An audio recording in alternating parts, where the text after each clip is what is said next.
Le ciel était blanc, d'un blanc parfait, et l'odeur de la pluie imprégnait l'air. L'odeur des haies et des jeunes plantes était douce. On était au cœur du printemps, ce que d'aucuns appelaient la nouvelle terre. Sur le bras de Cuthbert était posé David, petit moteur de destruction aux yeux vifs et dorés, qui rayonnait sur le néant. La sangle de cuir brut attachée à ses pattes formait une boucle lâche autour du bras de Berthe. Corte se tenait près des deux garçons. Silhouette silencieuse en pantalon de cuir rapiécé et chemise de coton vert, sanglée haut par sa vieille et large ceinture d'infanterie. Le vert de sa chemise se fondait dans celui des haies et des pentes gazonnées des cours arrière, où les dames n'avaient pas encore commencé à jouer au poing. « Tiens-toi prêt !» murmura Roland à Cuthbert. « On est prêt !» répondit Cuthbert avec assurance. « Pas vrai, Davy ?» Ils utilisaient le bas parler, le langage à la fois des marmitons et des écuyers. Le jour où ils seraient autorisés à employer leur propre langue en présence d'étrangers n'était pas arrivé. « C'est la journée parfaite pour ça. Tu sens la pluie ? C'est... » Corte leva brusquement le piège dans ses mains et fit tomber la trappe latérale. La colombe sortit en flèche et s'envola vers le ciel en battant frénétiquement des ailes. Cuthbert tira sur la sangle, mais il fut trop lent. Le rapace était déjà parti, décollant avec maladresse. Il se rétablit d'un brusque coup d'aile. Il monta en prenant appui sur l'air, gagnant de l'altitude, dépassa la colombe à la vitesse d'une balle. Corte rejoignit les garçons d'un air désinvolte et balança son poing énorme et tordu dans l'oreille de Cuthbert. Le garçon bascula par terre sans un mot, mais ses lèvres se retroussèrent et lui découvrirent les gencives. Un filet de sang s'écoula lentement de son oreille sur l'herbe verte et grasse. « Trop lent, l'asticot !» fit-il. Cuthbert tenta de se remettre debout. « J'implore votre pardon, Corte. C'est juste que je... » Corte frappa de nouveau, et Cuthbert retomba à terre. Le sang se mit à couler plus vite. « Utilise le haut-parler !» dit-il doucement. Sa voix était monocorde, avec une légère lenteur due à l'alcool. « Énonce ton acte de contrition dans le langage de la civilisation pour laquelle sont morts des hommes bien plus valeureux que toi, l'asticot !» Cuthbert se relevait de nouveau. Les larmes brillaient vivement dans ses yeux, mais il serrait les lèvres en une mince ligne de haine qui ne vacillait pas. « Je suis en peine, » dit Cuthbert d'une voix où l'essoufflement était parfaitement maîtrisé.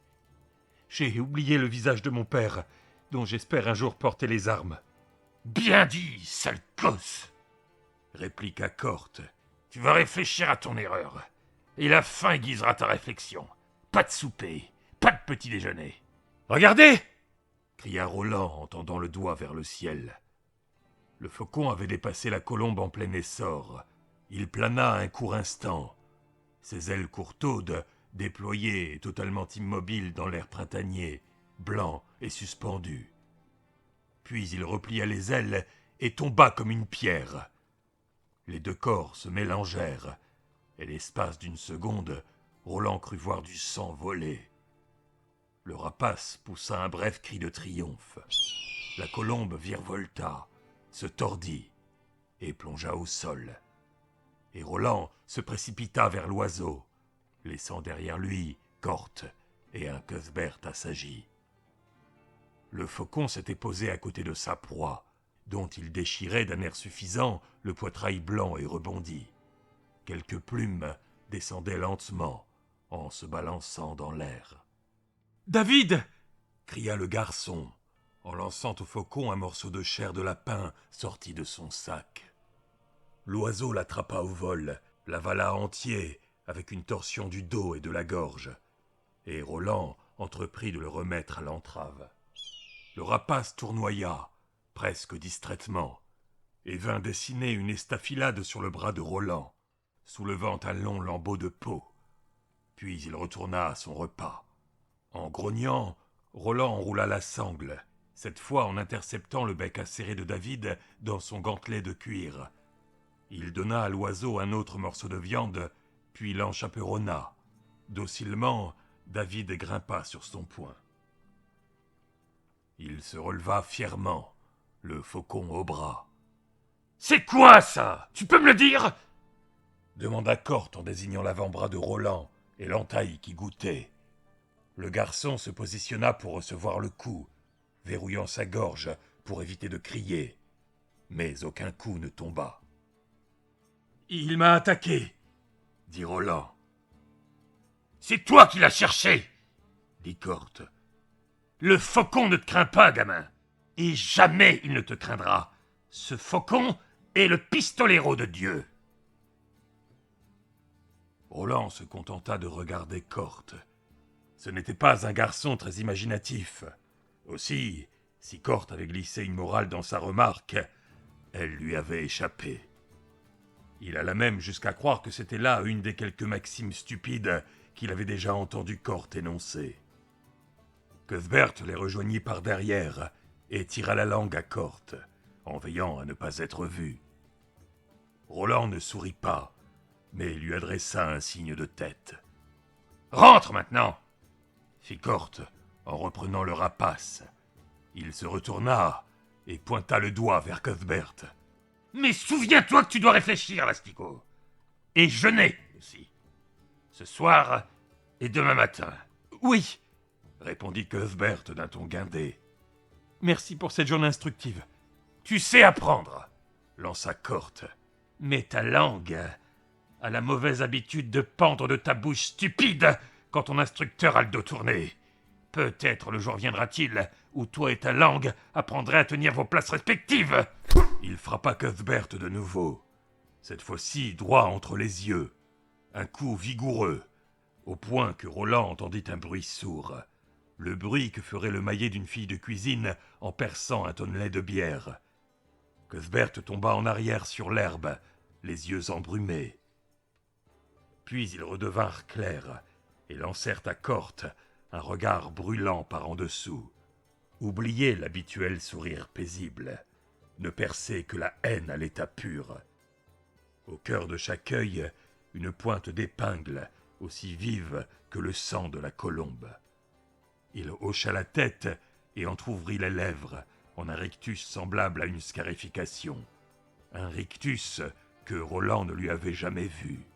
« Alors il y a de l'espoir pour toi, » dit Corte. « Quand tu penseras être prêt, viens me chercher, l'asticot. »« Comment avez-vous su ?» demanda Cuthbert entre ses dents. Corte se tourna vers Roland avec une telle rapidité que ce dernier bascula presque en arrière. Et ils se seraient retrouvés à deux sur le gazon à décorer la verdure de leur sang. « J'ai vu le reflet dans ses yeux, l'asticot. Rappelle-toi, Cuthbert Allgood. La leçon est finie pour aujourd'hui. » Cuthbert hocha de nouveau la tête, le même rictus inquiétant sur les lèvres. « Je suis en peine. J'ai oublié le visage. »« Arrête-moi ces conneries !» lança Corte lassé. Il se tourna vers Roland. « Filez maintenant, tous les deux. Si j'ai vos deux faces d'asticot sous les yeux plus longtemps, je vais gerber tripes et boyaux et gâcher un bon dîner. »« Viens, » fit Roland. Cuthbert secoua la tête pour s'éclaircir les idées et se remit sur pied. Corte descendait déjà la colline de sa démarche trapue, les jambes arquées, ce qui lui donnait un air puissant et quelque peu préhistorique. La partie rasée et grisonnante de son crâne luisait.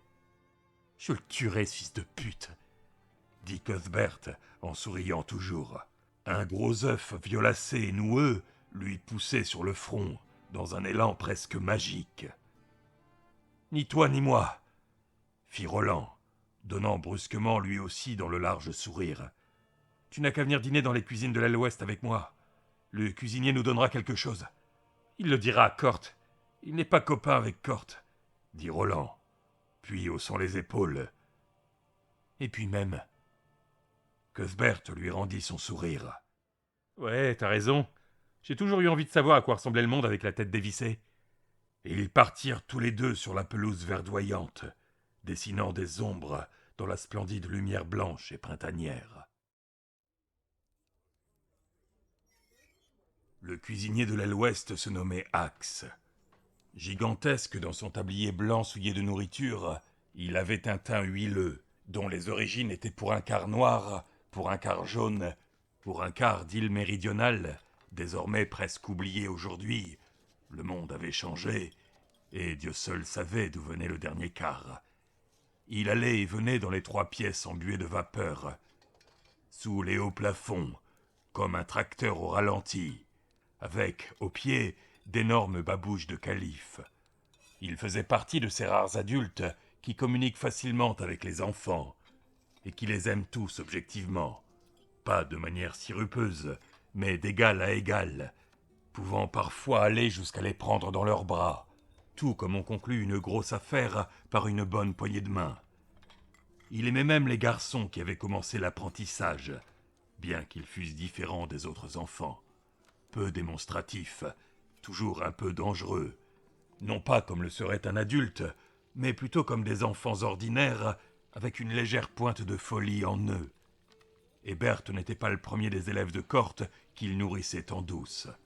Pour l'heure, ils le trouvèrent face à son immense poêle électrique. L'un des 6 appareils fonctionnait encore sur tout le domaine. C'était son monde à lui, et debout au milieu de ce monde, il regarda les 2 garçons engloutir les lambeaux de viande en sauce qu'il leur avait donnés.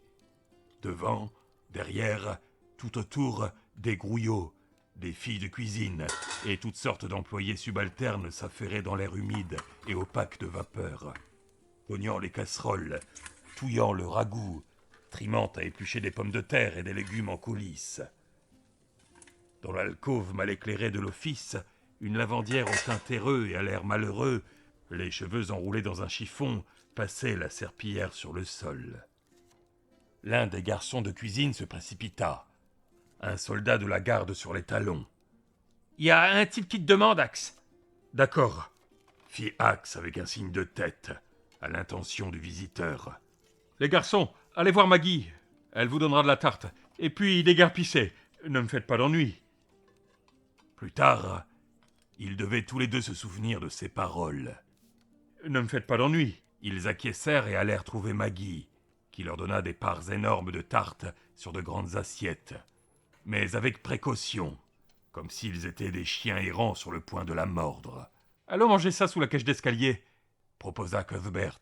« D'accord. » Ils s'assirent derrière une énorme colonnade en pierre poisseuse de vapeur, hors de vue de la cuisine, et engouffrèrent leur tarte avec les doigts. Ce n'est que plus tard qu'ils virent les ombres se dessiner sur la courbure du grand escalier. Roland attrapa Cuthbert par le bras. « Tiens, y a quelqu'un !» Cuthbert, l'air surpris et le visage maculé de jus de baie, leva les yeux vers lui. Mais les ombres s'immobilisèrent, toujours hors de leur vue. Il s'agissait d'Axe et du soldat de la garde. Les garçons restèrent assis où ils étaient. Au moindre mouvement, ils risquaient d'être entendus. « L'homme de bien !» disait le garde. « Farson, dans 2 semaines !» répondit le garde. « Peut-être 3. Faut que tu viennes avec nous, il y a une cargaison au dépôt. » Un fracas particulièrement violent de vaisselle et de casseroles, et une salve de sifflets dirigés contre le malheureux marmiton qui les avait lâchés, masqua une partie de la suite du dialogue. Puis les garçons entendirent la fin de la réponse du garde. « De la viande empoisonnée. » « Risqué. Demande-toi non pas ce que l'homme de bien peut faire pour toi, » commença le garde.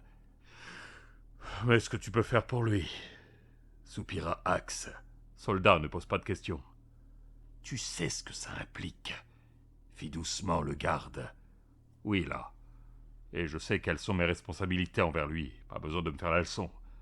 Je l'aime au moins autant que toi. Je le suivrai dans la mer s'il me le demandait, ça oui. »« Très bien. La viande sera marquée pour un stockage de courte durée dans les chambres froides. Mais il te faudra faire vite. Il faut que tu comprennes bien ça. »« Y a des enfants à Taunton ?» demanda le cuisinier. Il ne s'agissait pas d'une véritable question. Des enfants partout, dit le garde avec douceur. Ce sont les enfants qui nous importent. Et qui lui importent, à lui. De la viande empoisonnée. C'est là une drôle de façon de prouver son amour à des enfants. Axe lança un profond soupir sifflant.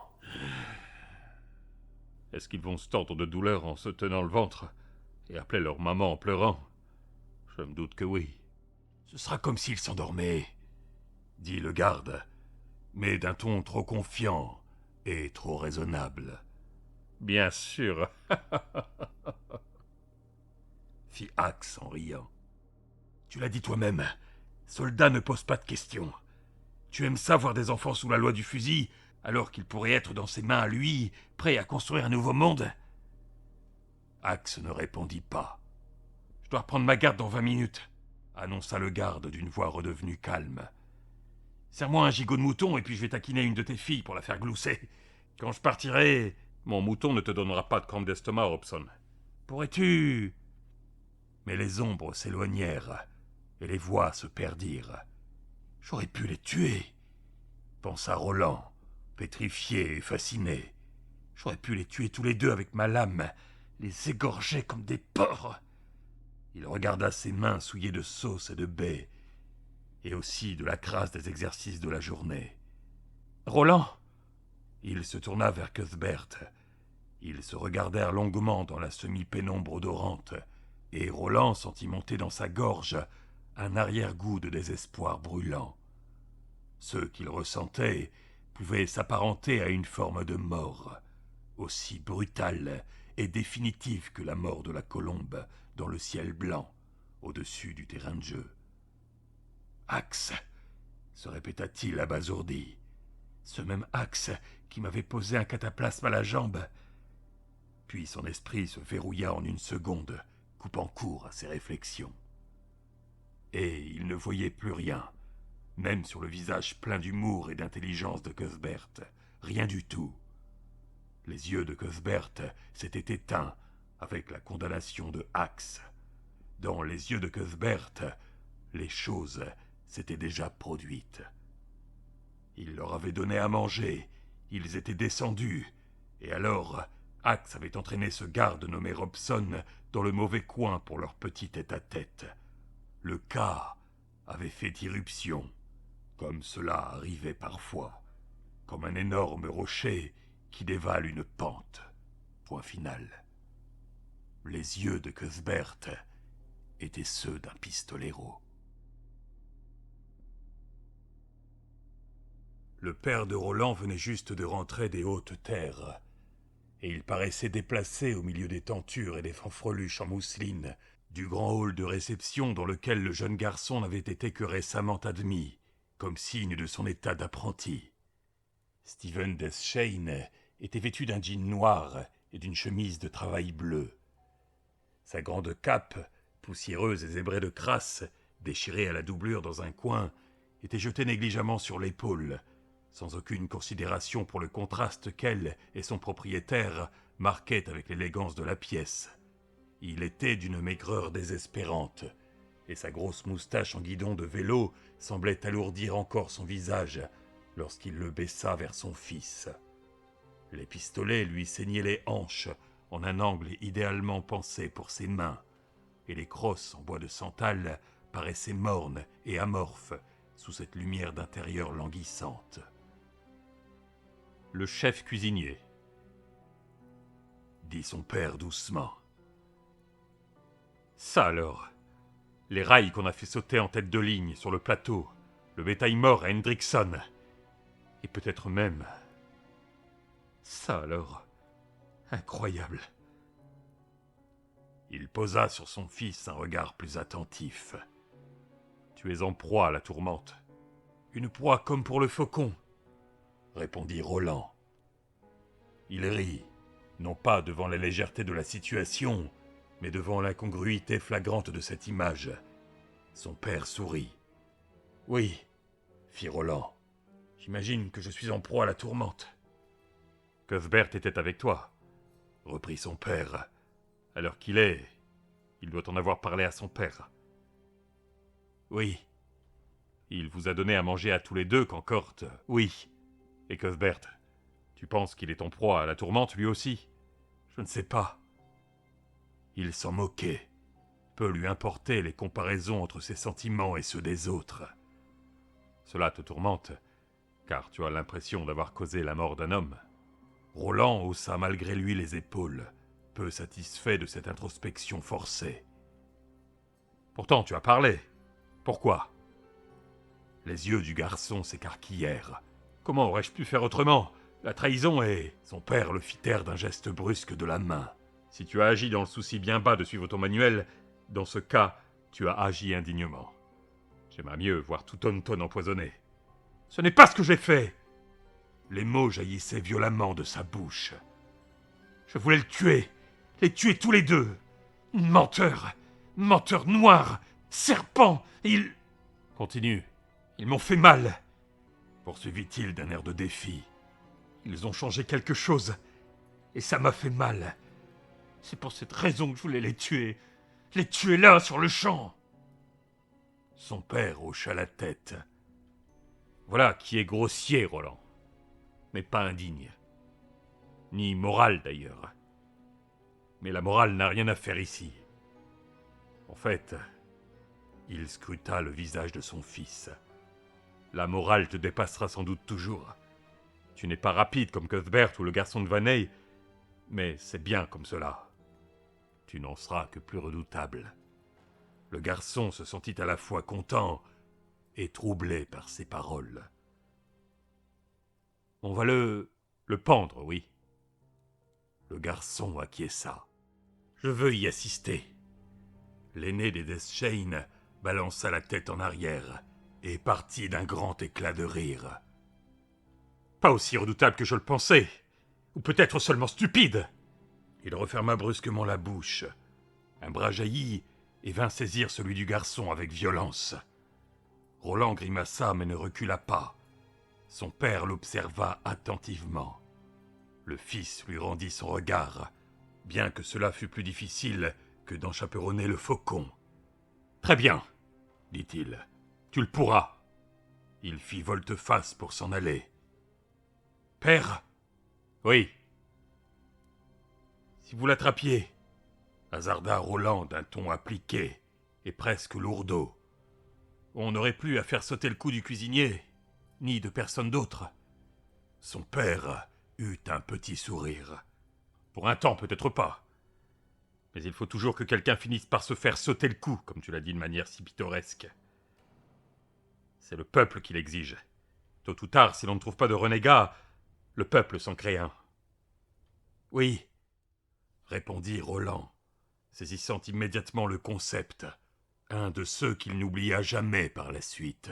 « Mais si on attrapait l'homme de bien... »« Non !» fit son père sur un ton catégorique. « Pourquoi ? Pourquoi ça ne mettrait pas fin à tout ça ?» Pendant un instant, son père sembla sur le point de lui révéler pourquoi, puis secoua la tête. « Nous avons assez parlé pour le moment, il me semble.